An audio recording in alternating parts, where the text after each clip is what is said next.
ফেব্রুয়ারি থেকে শুরু হওয়া রক্তক্ষয়ী সংঘাত আর জ্বালানি বাজারের অস্থিরতার অবসান ঘটাতে অবশেষে এক টেবিলে ওয়াশিংটন ও তেহরান। শান্তি চুক্তির খবর প্রকাশের পর সোমবার ইরানের রাজধানীতে সাধারণ মানুষের চোখে মুখে ছিল স্বস্তির ছাপ। পাশাপাশি ওয়াশিংটনের উপর অনাস্থার ফলে গভীর এক অনিশ্চয়তাও ধরা পড়ে ইরানিদের চোখে মুখে।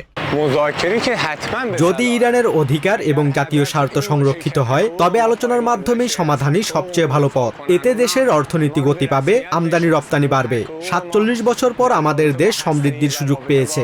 শান্তি ও স্থিতিশীলতা সবার জন্যই মঙ্গলজনক। কিন্তু আমেরিকানরা কোনো কিছুর ধার ধারে না। বিশ্বে তাদের রেকর্ডও খুব খারাপ। ইসরায়েল বা আমেরিকা কেউই বিশ্বাসযোগ্য নয়। এই সমঝোতার আওতায় কৌশলগত গুরুত্বপূর্ণ হরমুজ প্রণালী আবারও উন্মুক্ত হচ্ছে, যার ফলে বিশ্ববাজারে তেলের দাম কমতে শুরু করেছে। তবে যুদ্ধের অবসান এবং অবরোধ প্রত্যাহারের প্রাথমিক চুক্তিতে পৌঁছালেও পরমাণু কর্মসূচির ভবিষ্যৎ, ইরানের উপর আরোপিত নিষেধাজ্ঞার পূর্ণাঙ্গ প্রত্যাহার নিয়ে আলোচনা তোলা হয়েছে পরবর্তী ৬০ দিনের জন্য। ফলে সাধারণ নাগরিকদের মতে আন্তর্জাতিক বাণিজ্যে পূর্ণ স্বাধীনতা না পাওয়া পর্যন্ত এই স্বস্তি টেকসই হবে না। অন্য দেশ আমাদের স্বার্থ রক্ষা করে দেবে এমন আশা করা বাস্তবসম্মত নয়। তবে অবরোধ পুরোপুরি প্রত্যাহার এবং আটকে থাকা সম্পদ ফেরত দিলে এই সুযোগ তৈরি হতে পারে।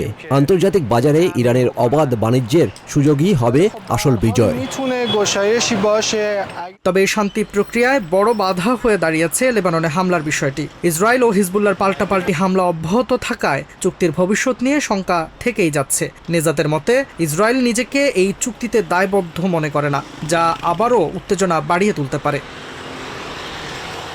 Jaber Mahmudul, TVN24 news desk.